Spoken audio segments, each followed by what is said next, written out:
Hello and welcome to Teeing Off with RevSportz. I'm Gargi Rao, and joining me today for this conversation is Ishan Shahane, Debashish Sen, and Snehashish Mukherjee.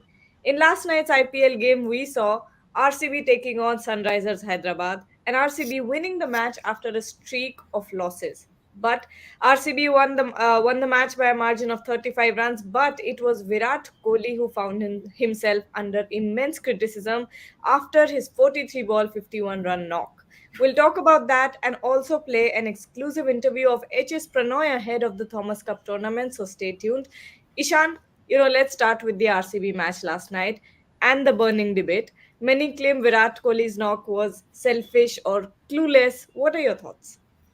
I think there's a mixed majority here where one majority is supporting Virat Kohli, saying that, he's playing for the team and he's, helping the innings build. But to be very, very honest, Gagi, and I don't know how many people will like this or appreciate what I'm going to say, but, that's not the innings that is expected in a T20 format, in my opinion. I really personally don't feel that's the sort of innings that you should be playing. Virat Kohli is great in the power play in the first 6-10 overs, but after that, he tends to slow down, which hurts the team's chances. I genuinely believe there are a lot of other batters who are more capable than him in finishing off the innings, and he's really hurting RCB there. They got lucky last night, I feel, because Klaasen didn't get going, Travis Head didn't get going. But if any of these two batters managed getting a big one, RCB would have definitely lost that game. And then a lot more questions would have been asked that whose fault is this? Is this Virat Kohli's fault? And then again, a lot of people would have said, no, this can't be Virat Kohli's fault. He's the one who's anchoring the innings, pacing the innings. So it's I can't really put it to words, but I feel a lot of people support Virat Kohli, and they should, because he's been such a legend for Indian cricket. So they're right in that part. But at the same time, you got to see it for what it is, and you got to the 15th over, the 10th over. So then he's really hurting RCB's chances. So is he really capable enough of being in that T20 squad? I don't know. Devashish, does Virat, deserve the amount of criticism, I or do you think it might just be an off day for him? What do you think? that last statement from Ishan, is he capable enough? I won't buy that comment. But then Virat is too good a player. But yes, yesterday's innings. If you look at last night's innings, yes, it is uncustomary of Virat. Means obviously he raced to 23 of just 11 balls, but then 28 of 32 deliveries, if I'm not wrong, is not justified. Means obviously, and as Ishan rightly said, had Travis Head clicked, had Henrik Klaasen clicked, then RCB had RCB lost that game, then definitely there would have been questions asked about Virat's strike rate. Definitely it is the strike rate will be questioned as far as last game is concerned. But then talking about Virat's ability, I think his best position to do justice for him and India will be to open the batting. And at least I don't have any doubts with Rohit and Virat opening the batting for India. I mean, obviously, uh, because we have seen in the past as well, in recent past as well, Virat is not that fluent when it comes to scoring in the middle overs against the spinners. So ideally, for him to capitalize, it would be better off to see him opening the batting along with Rohit Sharma. Snehashish, you were about to say something, I believe. Yes, I just think that it was one of the off day for him, because if you see him also, he was also disappointed. He didn't celebrate the 50 also, because he was also understanding that shots were needed at that stage. And Virat Kohli is a too good player to discuss about, right? And the best thing is, I was impressed the way he started the power play. You cannot argue that it was a bad start from him in the power play, because he was the main aggressor in that part. But the issue was that after the power play, when the fielders were, the more outside of the, power play after, then the issue comes. And as Devashish has said that spinners have been a struggling point for Virat Kohli, when it comes to rotating strike or hitting boundaries compared to pacers. So SRH did well yesterday to bring in spinner at the start, just like LSG did in the Bengaluru match. But yesterday Virat Kohli was prepared, and he took the spinners in the power play. But then the issue came in the after the power play. So I think it was just an off day. But as Debashish again said, I am also agree that Virat Kohli should play as an opener in the World T20 World Cup, because if you play him at the number three, I know he has won us multiple games single-handedly while batting at number three, whether it is ODI, whether it is T20. But at this stage, when the T20 playing style dynamics has been changing enough, I think the opening slot is the best for him when it comes to playing in this format. So hopefully it was just an off day, and hopefully he will come good again next. When it comes to RCB, Ishan, we also saw an incredible performance from Rajat Patidar, a 20 ball half century. His knock was instrumental in getting RCB over the 206 mark, 6 run mark, along with Cameron Green. What did you think of Rajat Patidar's batting last night? It was a great difference. I think that was the biggest difference in RCB's game because of Rajat. They managed getting over that 200 mark, and he didn't let the pressure build. So that it was just a fantastic knock, Agi. So I think hats off to Rajat. And at one, so you always need these innings that can help you get over the line, and this was that sort of innings that RCB needed. They were drying up in the runs in the middle order because of Virat Kohli. So you wanted someone to just free their arms and start playing the big shots, and that's what Rajat did really well. And I think he's been the biggest differentiator factor in that game. Coming back to Virat Kohli, in the 2007 World Cup as well, the likes of Rahul Dravid, Saurav Ganguly, Sachin stepped out from that World Cup campaign. So obviously, there's that sort of understanding which even players have that maybe their game might not be the most suitable for the T20 game. So My I'm not saying goodness, Virat those Kohli games. should do that, but he's, You can, someone. you But can, what I'm trying to say is that I genuinely feel that his game is not perfectly suited for the T20 format, in my opinion. So if the likes of Sachin, Saurav, Rahul Dravid can step out and give a chance to young blood, I'm just saying that that door can always be open because there are a lot of youngsters who can also do the job. Not saying better than Virat Kohli, but maybe better than Virat Kohli. So Beware of your DMs today, Ishan. Devashish, just to put out the fire a little bit that Ishan has started, we'll talk about Jaydev Unadkat. He also impressed quite a lot last night, and at one point, we thought that he had the RCB lineup crumbling. What did you think? Yeah, absolutely. Means obviously, not only for the Unadkar, I would say Natarajan has also been instrumental. Means both of them, both the left arm seamers for the Sunrisers have picked 5 wickets among themselves, and suddenly, all of a sudden, I would reckon that Natarajan is a dark horse. I think if he has picked just the recent few matches, he has done reasonably well. And if he goes on, if he puts up another couple of good performances, he might be the dark horse in that T20 World Cup squad because India desperately needs a left arm seamer. Yes, we do have a Arshdeep Singh. Means he is definitely going to be in that T20 World Cup squad, 15-member squad. But I think Natarajan has done justice for himself by doing well in the recent matches. Means obviously he can be a dark horse, and obviously, but then there are a lot of concerns, Gargi. If you ask me, when it comes to bowling, means apart from Jasprit Bumrah, who has been the standout performer for India, none of the bowlers, none, be it a Mohammad Siraj or Arshdeep Singh, they have been hot and cold. Especially what happens to a Siraj with this kind of form, because definitely the selectors will pick him in that squad, but what happens if he persists with this kind of form?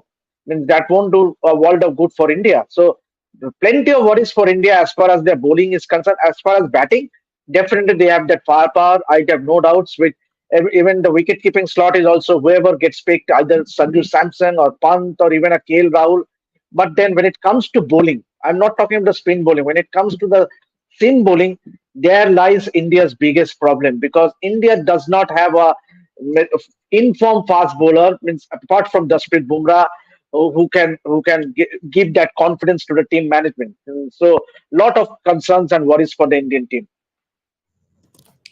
Devashish has brought up a great point, and I'd like to ask you about that. When it comes to the fast bowlers, you're actually seeing not many perform as well as you want them to ahead of the World Cup. What are your thoughts? yes, absolutely. And it like more than half of the IPL have gone, and still we have only one pacer that are perfectly suited for the playing 11. That is Jasprit Bumrah, who has been in tremendous form in this IPL. But apart from that, there's several names like Avesh Khan, Arshdeep Singh are surrounding, but still they are not like every day coming and winning games for their team. At least performing like considering 25, 30 runs and taking 1, 2 wickets, not performing like that. Even they are going for some days for 40, for 50 runs. Even in the death bowling also it has been a concern because no, you have to give another bowler for 2 overs in death overs, and those 2 overs is very crucial in a T20 for in a T20 game. So it's been a concern, and hopefully by the end of this IPL, at least we can get one more or two more names who can be settled for the World Cup squad. But as we all know, as report says that World Cup squad might get announced middle of the IPL only. So it will be interesting to see if the squad gets announced middle of the IPL, who will get the cut, because pacers apart from Jasprit Bumrah have not performed so well. And I also like even spinner, who are the names that have been compared apart from Kuldeep Yadav. I think Kuldeep Yadav has been very good, and Ravindra Jadeja as a all-rounder should go to the World Cup. But if you ask me the all and out spinners, I think apart from Kuldeep Yadav, and I think Chahal has been good, but we all know what Yes. happens with Chahal when it comes to World Cup. So we are not sure whether he will be picked or not, but it will be interesting to see who will be the pacers and spinner who will get the cut in the squad for the T20 World Cup. Devashish, you were saying something? To say Snafis has rightly pointed that Yajuvendra Chahal, obviously he has done tremendously well, but then again you have someone like a Ravi Bishnoi who has also tested success. So it will be a challenge between Ravi Bishnoi and Yajuvendra Chahal. But again, when it comes to left-arm spinner, I think Akshar Patel has a very good chance. And then you also have a Ravindra Jadeja. There is no doubt about Ravindra Jadeja's place in the side. So at least you have that players to back it up when it comes to the spinners. But when it comes to the seam bowling options, I think that's been the biggest concern. Means at least going by the IPL form. If the selectors have to pick the squad in 5 days from now, who do pick in that squad? Means obviously apart from Bumrah, obviously you have to pick at Mohammad Siraj, you have to pick Arshdeep Singh. But then as Sneha rightly said, there are players in the fringes like Avesh Khan who has been hot and cold. Means obviously they have not been consistent. They have been leaking runs. They have not given you truckload of wickets. So I think that's there lies the biggest concern for the Indian team. Okay. And before we move ahead and get back to cricket, the coveted badminton tournament Thomas Cup is right around the corner. It starts on the 20th April, just another day away. The tournament will especially be important for HS Pranoy, who's coming back after struggling with gut issues. Ahead of the Olympics, if India defend their Thomas Cup title, it will be no doubt a huge boost for the players. So here's HS Pranoy in an exclusive interview with Poria Mujumdar talking about him battling it out in the Thomas Cup. If I actually ask anyone what is the HS Pranoy phenomenon all about, and people will say, oh, Thomas Cup. Because that's when you became a star. Once again, it's the Thomas Cup, and then 3 months down the line, Paris. Thoughts?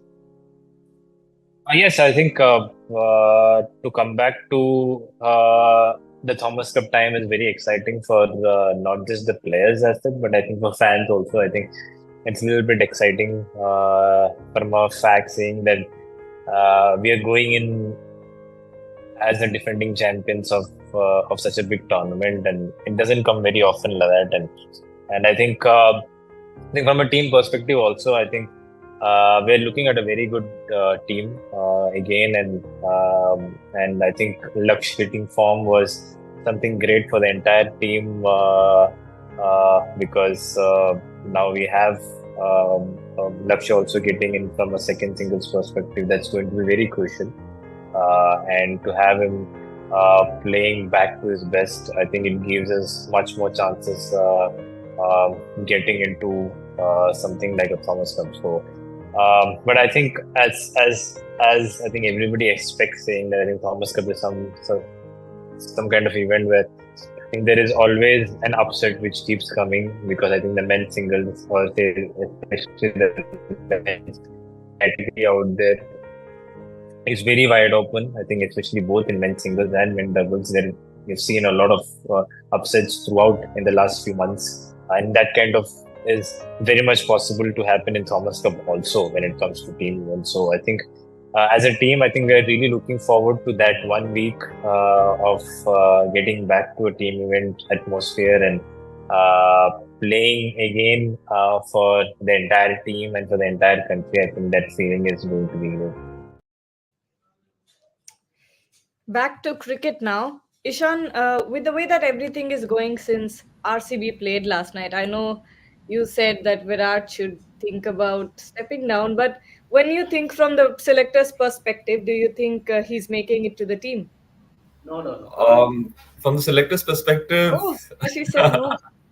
no. For Ishan, it's a see, I no. think Kagi, they'll go with Virat Kohli. They'll go with Virat Kohli from the selector's perspective.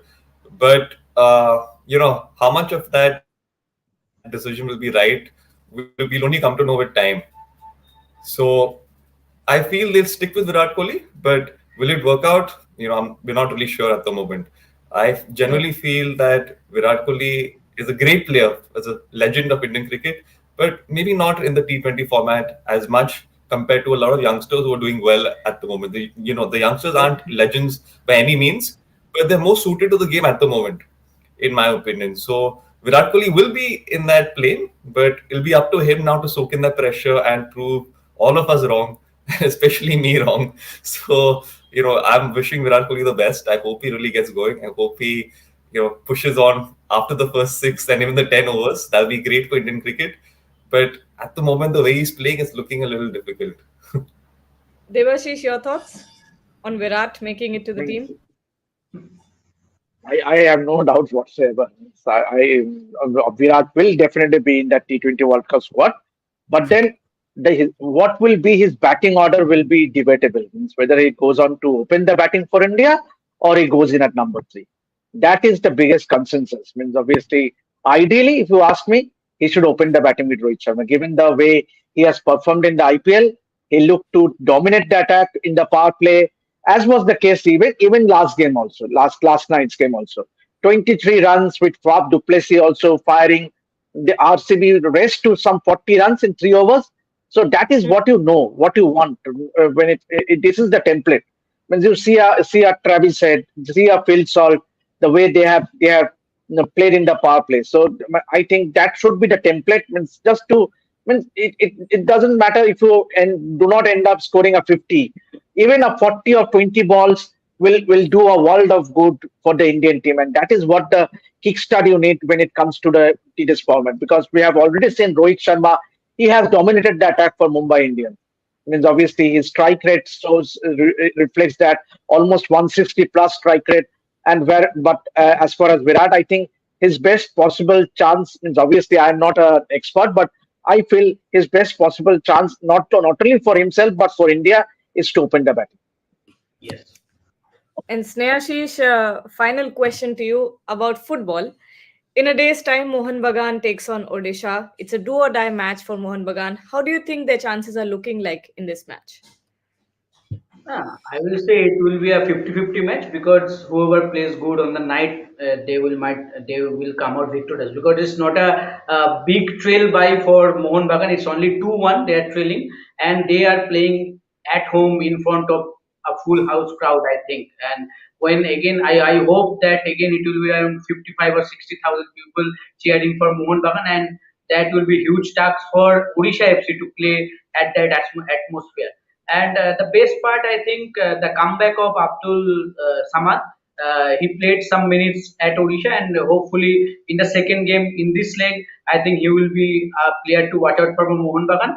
And the form Mohun Bagan has been, and even in the last league game against Mumbai City FC, it was a do or die match for Mohun Bagan at home. So the way they performed that match, I think they will take a page out of that and will perform their best in this match and qualify for the final. Okay. And that wraps up our conversation. We'll end the show with Michael Clark talking about Boria Mujumdar's new book, Banned. Thank you for joining. We'll be back. Till then, stay tuned to RevSportz. Yeah, look, well, I think I've been brought up to be loyal. I think loyalty is underrated. Bora, you've always been extremely loyal to me, not only through my career, but post my career as well. And we've had a very strong friendship. So, I think it's easy to be friends when things are going well. I think when things get tough, that's where you need your friends and your family. So to me, it was very simple, very easy. You asked something of me and I was obviously there to support you. And I know you would do the same and have done the same for me in return. I think you should be so proud of what you've done, to have the courage to be able to tell your side of the story. A lot of people don't get the chance to tell their side, and there's always two sides. So congratulations, mate, and I hope, or I know it'll be a huge success, but I hope for you and your family that this book does extremely well. Look, I think there's nothing worse than, I think there's a lot of positives and benefits to social media, but there's nothing worse than that negative side where just what people do on there, how people can say certain things and write certain things, it's not nice. And when they, I think for me over the years, I've built quite a strong war to cop criticism about me personally, but when they talk about your mum, your dad, your daughter, family's not okay. I can't accept that. So, I think I try always on social media to be as positive as I can. And again, my mum and dad brought me up and said, if you haven't got anything nice to say, don't say anything at all. And I think social media, all of us can get better at sending positivity rather than negativity, and there's never an excuse to bring someone's family into it. So again, so happy and so respectful that your family, Bori, have played a part in this book. Amazing family, super strong, and I'm so happy for all of you guys.